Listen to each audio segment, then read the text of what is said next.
Hi friends, இந்த வீடியோவில் Zomato 10 minutes quick டெலிவரியில் என்னோட லாஸ்ட் வீக் ஏர்னிங்ஸை உங்களோட ஷேர் பண்ண போகிறேன். ஸோ நான் ஜாயின் பண்ண ஃபஸ்ட் வாரத்தோட ஏர்னிங்ஸும் கூட. ஓகேயா? அது மட்டும் இல்லாமல் பார்த்தீங்கன்னா, நம்ம ஜாயின் பண்ணது மந்த் எண்டோட லாஸ்ட் வீக்கில் நம்ம வந்து ஜாயின் பண்ணி ஓடிருக்கோம். ஸோ அதனால் வந்து ஏர்னிங்ஸ் வந்து கொஞ்சம் கம்மியாக இருக்கலாம் மேபி. இதை விட அதிகமாக அப்படிங்கிறத வந்து இந்த வாரம், இப்போ நான் கரண்ட் வாரம் இருக்குல்ல, இந்த வாரம் ஓட்டினோம்னா மந்த் ஸ்டார்ட்டில் வந்து எவ்வளோ ஏர்னிங்ஸ் வருது அப்படிங்கிறத இன்னொரு வீடியோவில், அதை ஓட்டி முடிச்சதுக்கப்புறம் வந்து லாஸ்ட் வீக்கில் வந்து உங்களுக்கு ஷேர் பண்ணுறேன். இந்த வீடியோ பார்க்குற Zomato ஓட்டுற டெலிவரி பார்ட்னர்ஸ் வந்து யாராச்சும் வந்து குயிக் டெலிவரி ஓட்டிகிட்டு இருந்தீங்கன்னா, குயிக் டெலிவரி ஸ்டார்ட் பண்ண புதுசில் நீங்கள் எவ்வளோ ஏர்ன் பண்ணியிருக்கீங்க, அதாவது வீக்கில் மன்னிக்கணும், ஒரு வாரத்தில் மாதத்தோட கடைசி வாரத்தில் வந்து எவ்வளோ ஏர்ன் பண்ணியிருப்பீங்க அப்படிங்கிறத சொல்லுங்கள். இதுக்கும் கம்பேர் பண்ண முடியல. அது மட்டும் இல்லாமல் நீங்கள் வந்து 12 கிக்ஸ் மேலே ஓட்டிருப்பீங்கன்னு நினைக்கிறேன். நான் வந்து அப்படிலாம் ஓட்டலைங்க. நான் 10 கிக்ஸ் தான் ஒரு நாளைக்கு ஓட்டியிருக்கேன். 10 கிக்ஸோட ஏர்னிங்ஸ் அண்ட் இன்சென்டிவ் சேர்த்து தான் வந்து எனக்கு இவ்வளோ கிடச்சிருக்கு. ஓகேங்களா? ஸோ நம்ம இப்போ பேச பார்த்தீங்கன்னா, நான் ஒரு நாளைக்கு எவ்வளோ ஏர்ன் பண்ணேன், எவ்வளோ இன்சென்டிவ் எடுத்தேன், எத்தனை ஆர்டர் பார்த்துருப்பேன் அப்படிங்கிற கவுண்ட் எல்லாமே இந்த பக்கம் உங்களுக்கு ஸ்க்ரீன்ஷாட்டில் வைக்கிறேன். அப்படியே வந்து சேஞ்ச் ஆகி வந்துகிட்டே இருக்கும். ஓகேங்களா? இது வந்து என்னுடைய மந்த் எண்டில் நான் என்னோட ஜோன், இப்போ ஜோனும் குறிப்பாக பேசணும்ல. சென்னையை பொறுத்த வரைக்கும் நான் இப்போ வேளச்சேரி ஜோனில் ஒர்க் பண்ணுறேன்னா, வேளச்சேரியை வந்து இப்போ 3 விதமாக பிரிச்சிருக்கிறாங்க. அதில் நான் ஒர்க் பண்ணுற ஜோனில் தான் இது. ஓகே, என்னோடய பகுதியில் வந்து இவ்வளோ ஏர்னிங்ஸ் வந்து எடுத்திருக்கேன் லாஸ்ட் வீக்கில், ஒவ்வொரு நாளைக்கும் ஒர்க் பண்ண அமௌண்ட்டு. உங்களுடைய ஜோன் வந்து நிறைய கடைகள் இருக்கும் பட்சத்தில் இதை விட ஆர்டர் அதிகமாக வரலாம். இன்னுமேலும் பார்த்தீங்கன்னா குயிக் டெலிவரி பொறுத்த வரைக்கும் நல்லாவே பிக்கப் ஆக ஆரம்பிச்சிக்கிட்டு இருக்குது. ஸோ நிறைய கடைகளை வந்து ஆர்டரும் வர ஆரம்பிச்சிக்கிட்டு இருக்குது. உங்களுக்கு வந்து ஆர்டர்ஸும் அதிகமாக தான் இருக்கும். டெலிவரி பார்ட்னர்ஸ் வந்து நீங்கள் குயிக் டெலிவரி பார்ட்னர்ஸாக வந்து இப்போ அதில் இருந்துட்டு யாரெல்லாம் அதை விட்டு வெளியே போயிருக்கீங்கன்னு தெரியல. பட் அதில் இருக்கும்போது வந்து எந்த ஒரு இதையுமே ஆரம்பிக்கும் போது கொஞ்சம் ஸ்லோவாக தான் இருக்கும். உங்கள் எல்லாருக்கும் தெரியும் தானே. பட் இருந்தாலும் பார்த்தீங்கன்னா, உங்களுடைய தனிப்பட்ட காரணத்துக்காக அதை விட்டு குயிக் பண்ணியிருப்பீங்க. மேபி தேவைப்படுறது பார்த்தீங்கன்னா அப்படி மணி தானே. ஸோ அந்த பணம் வந்து கம்மியாக எடுக்க முடிஞ்சிருக்கும். ஸோ லாகின் ஹவர்ஸ் அதிகமாக வச்சுமே பணம் கம்மியாக கிடைக்குன்னு நினச்சி நீங்கள் வந்து மாற்றிருக்கலாம். இல்லைனா கொஞ்ச நேரத்துலேயே அதிகமாக ஏர்ன் பண்ணணும்னு நினச்சி நீங்கள் ஏதாச்சும் மாறிருக்கலாம். பட் வந்து நீங்கள் 2000 ரூபாய்க்கு மேலே ஏர்ன் பண்ணுற எதிர்பார்த்தவங்க வந்து கண்டிப்பாக இதில் வந்து பண்ண முடியாது.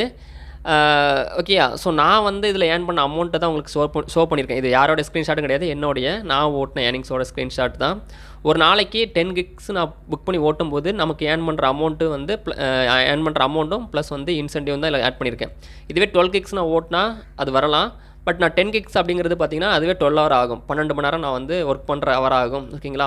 இதில் ஆர்டரை பொறுத்த வரைக்கும் எப்போ வந்து வருது அப்படின்னு பார்த்தீங்கன்னா, லஞ்ச் பீக் அண்ட் டின்னர் பீக்கில் மட்டும்தான் சூப்பராக ஆர்டர் வந்து வருது. ஆர்டர் பேயும் நல்லா தான் இருக்குது. ஸோ அதே மாதிரி ஆர்டர் பேயை பற்றி நான் முழுமையாக சொல்லியிருந்தேன், ஒரு ஆர்டருக்கு எவ்வளோ கொடுக்காங்கன்ட்டு. பட் 20 ரூபாய்க்கு மேலேன்னு சொன்னாங்க. பட் 20 ரூபாய்க்கு மேலே கொடுக்குறாங்க. அது ப்ராப்பராக எனக்கு வந்து அது தெளிவாக சொல்ல முடியல. நீங்கள் ஜாயின் பண்ணி ஓட்டுறதா இருந்தால், 10 மினிட் டெலிவரியில் நீங்கள் ஓட்டுறதா இருந்தீங்கன்னா, தயவு செஞ்சு உங்களுக்கு யாரை கொடுக்குறாங்களோ ஸோ அது கான்டெக்ட் பண்ணுறதுக்கு அவங்ககிட்ட நீங்கள் கேட்டு தெரிஞ்சுக்கோங்க. ஓகேங்களா? 20 ரூபாய்க்கு மேலே தான் சொன்னாங்க. பட் ஒரு சில வாரத்தில் வந்து சின்ன மிஸ்ஸில் பார்த்தீங்கன்னா 20 ரூபாலாம் வந்துச்சு.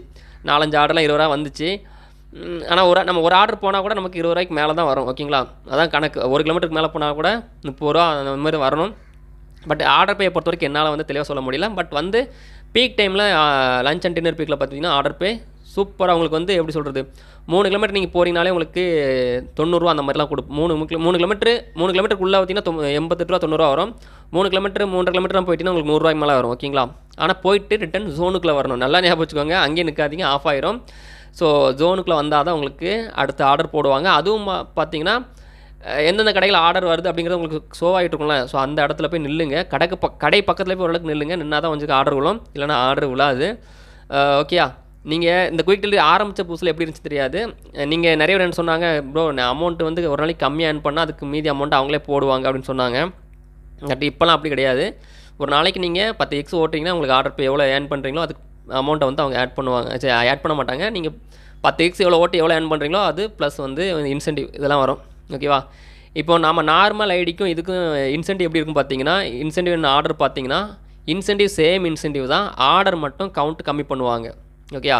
ஸோ உங்களுக்கு இன்றைக்கி 500 இன்சென்டிவ் போட்டிருக்காங்கன்னா, எங்களுக்கு வந்து இன்றைக்கி 26 ஆர்டர் பார்த்தா 500 இன்சென்டிவ். ஓகேயா? குயிக் டெலிவரியில். இதுவே வந்து நீங்கள் நார்மல் ஐடிக்கு பொறுத்த வரைக்கும் அது எத்தனை ஆர்டரா 30 ஆர்டரா 33 ஆர்டராக தெரியல.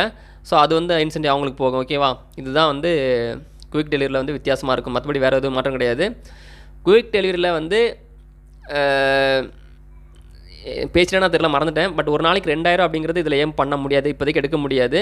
ஃப்யூச்சரில் வந்து நிறைய கடைகள் இது நமக்கு ஆர்டர் வர்ற பட்சத்தில் வந்து அது 2000 ஏம் பண்ணலாம். இப்போதைக்கு வந்து ஒரு நாளைக்கு இன்சென்டிவ் அண்ட் ப்ளஸ் ஆர்டர் பேயோட 1300 400 வரைக்கும் எடுக்கலாம். லாஸ்ட் வீக் எடுத்துருக்கேன். பட் இந்த ஃபஸ்ட்டு இப்போ ஓட்ட போகிறோம்ல, மந்த்தோட ஸ்டார்டிங் வீக்கில் வந்து நான் ஓட்டிட்டு சொல்கிறேன், இப்போ எவ்வளோ எடுக்க முடியுது அப்படிங்கிறத பார்த்து சொல்லுவோம்.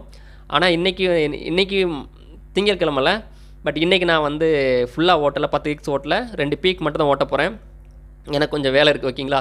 ஸோ அதனால் இன்றைக்கி நான் ஓட்டியிருக்க மாட்டேன். ஸோ அதனால் நாளையிலேருந்து நம்ம இந்த வாரத்தோட ஸ்டார்ட் பண்ணிப்போம். எவ்வளோ ஆர்டர் 10 வீக்ஸில் எடுக்கிறோம் அப்படிங்கிறத பார்க்கலாம். இத்தனைக்கு நான் 10 வீக்ஸ் தான், 10 வீக்ஸ்னால் 12 மணி நேரம் ஒர்க் பண்ணுறத வச்சு தான் நான் உங்களுக்கு ஷேர் பண்ண போகிறேன். இதுலேயே நமக்கு 12 வீக்ஸ் ஓட்டுறவங்க இருப்பாங்க, 14 வீக்ஸ் ஓட்டுறவங்க இருப்பாங்க. ஸோ அதெல்லாம் வந்து அதிகமாக ஹார்ட் ஒர்க் பண்ணி ஓட்டுறவங்க தான் ஏர்னிங்ஸ் அதிகமாக எடுப்பாங்க. இது நான் நல்லா புரிஞ்சுக்கோங்க, நான் 10 கிக்ஸ் தான் ஓட்டி ஏர்னிங்ஸை காமிச்சிருக்கேன். 12 கிக்ஸும் ஓட்டலை, 14 கிக்ஸும் ஓட்டலை, மறந்துடாதீங்க. ஓகே, இவ்வளோ தான் வரும்னு நினச்சி, ஓகே என்ன ப்ரோ கம்மியாக சொல்கிறீங்கன்னு நினைக்காதீங்க. 10 கிக்ஸ் மட்டும்தான் மனசில் வச்சுக்கோங்க கடைசியாக. Okay right. ஃபைனல் நான் எவ்வளோ பெட்ரோல் போட்டேன் அப்படிங்கிறதும் ஷேர் பண்ணிக்கிறேன். இப்போ நம்ம ஏர்ன் பண்ண அமௌண்ட்டை பார்த்துருப்பீங்கள்ல. ஸோ ஏர்ன் பண்ண அமௌண்ட் பார்த்தீங்கன்னா ஆர்டர் ஏர்னிங்ஸ் மட்டும் 6707 ரூபா, ப்ளஸ் இன்சென்டிவ் பார்த்தீங்கன்னா அந்த வீக்கெண்ட் எல்லாமே சேர்த்து 2500 ரூபா. மொத்தமாக நம்ம ஏர்ன் பண்ண அமௌண்ட்டு இந்த வாரத்தில் 9207 ரூபா ஏர்ன் பண்ணியிருக்கோம் குயிக் டெலிவரியில். ஸோ இதில் வந்து பெட்ரோல் அப்படிங்கிறது ஆவரேஜ் தான். இப்போ நம்ம அன்றைக்கி ஸ்டார்ட் பண்ண இப்போ திங்கக்கிழமை ஸ்டார்ட் பண்ணேன்னா அதுலேருந்து நேற்றுக்கு வரைக்கும் நான் எவ்வளோ பெட்ரோல் போட்டிருக்கேன் அப்படிங்கிறத போட்டு அதை கால்குலேட் பண்ணி பார்த்தா ஒரு நாளைக்கு எனக்கு கிட்டத்தட்ட 158 ரூபா 87 ரூபா அந்த மாதிரி வருது ஒரு நாளைக்கு. அதுக்கு காரணம் பார்த்திங்கன்னா மந்த் எண்டில் அப்படிங்கிற பட்சத்தில் ஆர்டரே வராமல் இருக்கும் பார்த்தீங்களா, சுற்றிக்கிட்டே இருப்பேன். ஸோ எங்கேயாச்சும் ஆர்டர் வருமா அப்படின்ட்டு அந்த கடைக்கு போகிறது இந்த கடைக்கு போகிறது அப்படி கடையாக மாறிட்டு இருக்கிறது. ஸோ அதனால் வந்து இவ்வளோ பெட்ரோல் பிடிச்சிருக்கு. இதுவே மந்த் ஸ்டார்ட்டில் இன்றைக்கி பார்ப்போம், ஓகேங்களா. இந்த வாரம் ஓட்டுறதை வந்து நம்ம பார்த்துட்டோம்னா தெரிஞ்சிடும் எவ்வளோ பெட்ரோல் ஒரு நாளைக்கு ஆவரேஜாக பிடிக்கி அப்படிங்கிறது. ஏன்னா சரி சொல்லிடுறேன், மந்த்லாம் எவ்வளோ பெட்ரோல் போட்டுக்கிட்டு ஒரு நாளைக்கு 157 ரூபா போட்டு சொன்னேன்ல, பெட்ரோல் கணக்கு கழிச்சிடலாம் அந்த ஏர்னிங்ஸ்லேருந்து. நமக்கு 1100 ரூபா வந்து பெட்ரோல் போட்டிருக்கோம், ஓகேவா. 1100 ரூபா வந்து 7 நாளையில் போட்டிருக்கேன். ஸோ ஏர்னிங்ஸ் 9207 ரூபா, ஓகேங்களா. அதில் 1000 நமக்கு 100 ரூபா கழிச்சிட்டோம்னா 8107 ரூபா வந்து நம்ம ஏர்ன் பண்ண அமௌண்ட், ஓகேயா. இதில் வந்து நம்ம சாப்பாடு அப்படிங்கிறது வந்து தனிப்பட்ட விஷயம், உங்களுக்கும் சரி எனக்கும் சரி. நீங்கள் வீட்டிலேருந்து வந்தீங்கன்னா உங்களுக்கு சாப்பாடு காசு கொஞ்சம் ரொம்பவே மிச்சம். இல்லை நீங்கள் நீங்களே சமைச்சு சாப்பிட்டீங்கன்னா அது டிஃப்ரெண்ட் ஆகும். பிஜியில் சாப்பிட்டிங்கன்னா அது வேறு, ஓகே. இப்போ நான் வந்து கடையில் சாப்பிட்றேன் அப்படிங்கும்போது என்னுடைய கேல்குலேஷன் வேறு மாதிரி இருக்கும். ஒரு நாளைக்கு வந்து நான் 150 ரூபாய்க்கும் சாப்பிடுவேன், 200 ரூபாய்க்கும் சாப்பிடுவேன், நான் ஆசைப்பட்டதை வாங்கி சாப்பிடுவேன், ஓகே. அதனால் வந்து கழிச்சோம்னா மொத்தமாக ஆவரேஜாக போட்டோம்னா 6700 ரூபா வந்து இன்றைக்கி எனக்கு இந்த போன வாரம் நான் ஓட்டினதில் லாபம் அப்படின்னு சொல்லலாம். இதில் வண்டி தேய்மானத்தை பற்றி நான் பேசவே இல்லை. அது வந்து உங்களுடைய வண்டியை பொறுத்து, நீங்கள் எலக்ட்ரிக் பைக் வச்சுருக்கலாம், பெட்ரோல் வண்டி, அதை வந்து சொல்ல முடியாதுல்ல. ஸோ இது வந்து இதெல்லாம் வந்து இருக்குது. இதுதான் நம்மளுடைய ஏர்னிங்ஸ் நண்பா, ஓகேயா. நீங்கள் கேட்டிங்க, ஸோ உங்களோட ஷேர் பண்ணிட்டேன். எனக்கும் வந்து ஒரு திருப்தி ஆகிப்போச்சு. என்னென்னா வந்து உங்களுக்கும் சொன்ன மாதிரி ஆயிடுச்சு, நானும் தெரிஞ்சுக்கிட்ட மாதிரி ஆயிடுச்சு குயிக் டெலிவரி எப்படி இருக்குது அப்படிங்கிறத பொறுத்த வரைக்கும். ஆர்டர் வந்து சொன்ன லாஸ்ட் வீடியோவில் பார்த்துருப்பீங்கன்னு நினைக்கிறேன். ஸோ பிக்கப் ட்ராப் எல்லாமே ரொம்ப பக்கத்தில் தான் இருக்கும். பிக்கப் வந்து 1 கிலோமீட்டர் தான் இருக்கும். ட்ராப் பார்த்தீங்கன்னா 500 மீட்ரு 700 மீட்ரு 1 கிலோமீட்ரு, அதிகப்படியாக 4 கிலோமீட்டர் வரைக்கும் இன்றைக்கி ஒரு ஆர்டர் போனேன். அது வந்து என்ன சொன்னாங்கன்னா ஜோன் அதிகப்படியாக 3 கிலோமீட்டரு மன்னிக்கணும் 3 கிலோமீட்டர் பாருங்க, நம்ம ஜோனுக்குள்ளே ஓட்டுறது வந்து 3 கிலோமீட்டரு. ஸோ ரேராக வர்றது தான் அந்த 4 கிலோமீட்டர் டெலிவரி, ஓகேங்களா. ஸோ இல்லைனா வந்து 3 கிலோமீட்டரில் முடிஞ்சுன்னு சொன்னாங்க. டெலிவரியை பொறுத்த வரைக்கும் குயிக் டெலிவரி பொறுத்த வரைக்கும் 3 கிலோமீட்டரில் டெலிவரி பண்ணுற மாதிரி தான் இருக்கும். 4 கிலோமீட்டருக்கு மேலே போனாலே பார்த்தீங்கன்னா அது 10 மினிட்ஸ் டெலிவரியாக வராது. 12 கிலோமீட்டர்ஸ் 12 நிமிஷமாக ஏதோ காமிச்சிது. நான் மேப் போட முடிச்சல 4 கிலோமீட்டர் காமிச்சு பார்த்தீங்கன்னா 12 நிமிஷம் காமிச்சிது. அது 10 நிமிஷத்துக்கு மேலேயும் தாண்டி போகும், ஓகேங்களா. இது வந்து ரேராக நடக்குது அப்படின்னு சொன்னாங்க, கேட்டுக்கிட்டேன்.